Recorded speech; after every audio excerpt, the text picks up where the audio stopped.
G with us on SicEm365 Radio. Paul, Catalina?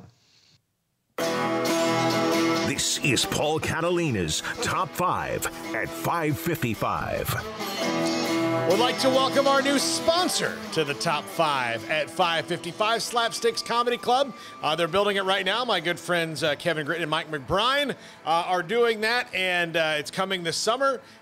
Preparation's going. We're going to bring the laughter back to Waco after a year where none of us got to laugh. So super excited for Slapsticks. A lot of cool stuff's going on there. Had a meeting yesterday with them and of all the stuff that they're going to do. I'm going to be a part of it, and really super excited for Slapsticks Comedy Club to be on board here with us at SicEm365 Radio. All right, so the top 5 today, Elite 8 storylines. Here are things after this weekend really kind of curious about. What's next for the Cinderella coaches who lost over the weekend? When you think about Porter Moser, look, even Paul Mills, guys like that, are there other jobs out there that come and get them? Paul Mills is in Oklahoma, right? Yeah. He's in Oklahoma. That actually would be a great hire for OU. Yeah, I think it'd be a great hire for OU. He doesn't have to move all that far, and he's already, getting kind of inroads into the talent in that state. Smokey, I don't know what Texas is going to do other than outside of Chris Beard if he tells him no, but, if I'm Oklahoma, I might call over to Tulsa, wouldn't you? Well, you got to make the call. Yeah. I know everyone knows who the favorite is or whatever's going to happen there, and we heard Jason King mention that. Why not make the call? Why not? Yeah. I mean, Baylor would never have. They have to interview. Why not? Yeah. Scott Drew came really out of nowhere. Yeah. So make the call. I don't know why Indiana didn't call Porter Moser. I don't, but I'm not their AD. Number 4, can anyone beat this Gonzaga team? When you watch, they don't even look like they struggle at all. And I think Baylor is really the best shot. I think a lot of that's the competition as well. Yeah. We still have yet to see them play anybody that's really all that tough. And I kind of hate saying that constantly with Gonzaga because it's, they haven't played anybody. I know they're really, really, really good, and they're maybe the best team in this tournament, not named Baylor, and maybe they're better than Baylor, but. Yeah, I definitely think they can be beaten, but I think it's going to take a team that's, more closer to their talent level, but nobody's had even a semblance of an ability to do it so far. Yeah, and also something to keep in mind, here's a stat on Houston. So if Houston beats Oregon State tomorrow, if they beat them tomorrow, they will have made or is that tonight? That's tonight. If Houston wins tonight, they will have made the Final Four with only beating one team that's in the top 25, and that was Tech. Yeah. The whole year.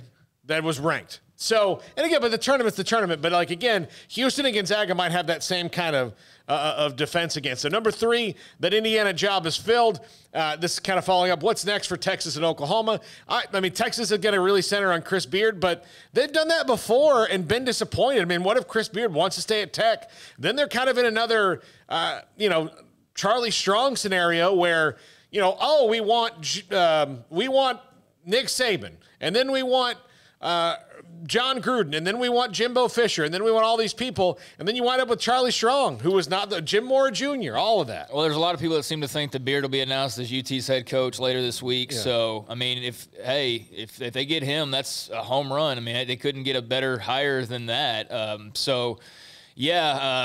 curious. I think, Graham McCasland, too, for Oklahoma would be a good candidate to take a look at, both of those former Baylor assistants. But, yeah, it's looking more and more like Chris Beard in Texas is going to be a thing that you never know. There's always, that last-minute, change of heart or whatever. The Billy Donovan. Yeah, there's always that chance. But, as much as we say Baylor's got a new basketball arena coming, so does Texas. And theirs is actually, on the way. It's not still just an idea or moving towards construction. They're already starting that up. So, we know the appeal there, and it wouldn't be surprising. But, yeah, Oklahoma would then have an interesting choice to make as well. Yeah, all right. Number 2, look, this is interesting. These 3 teams, USC, UCLA, Oregon State, really surprised everybody in the tournament. And they're all pretty young teams. I think USC has a freshman, or maybe UCLA doesn't have a senior on the roster. So all on the climb and all in, Oregon State's really the one who shocked me the most. But even still, all really athletic and really good, and could be the Pac-12 might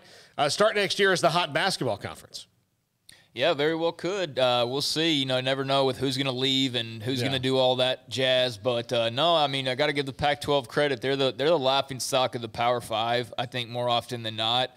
But in this case, they got a little bit of room to kind of brag. So brag away while you can. But yeah, very impressed to see those three teams in there still. Yeah, and finally, look, with all the upset talk, all that stuff, all the things, we have a good chance that it's going to be 3 number 1s and a number 2 in the Final Four. So, you know, the cream usually does rise to the top. And after what I saw Michigan do the other day, I've stopped doubting them altogether.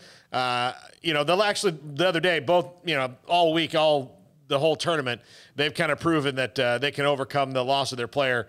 And I will probably never get over watching a pants down spanking like FSU got, but 3 number 1s and a number 2 could be there. So upsets. When it comes to the Final Four, it still could be the cream at the top. All right, good stuff. Baylor women are about to tip off against UConn.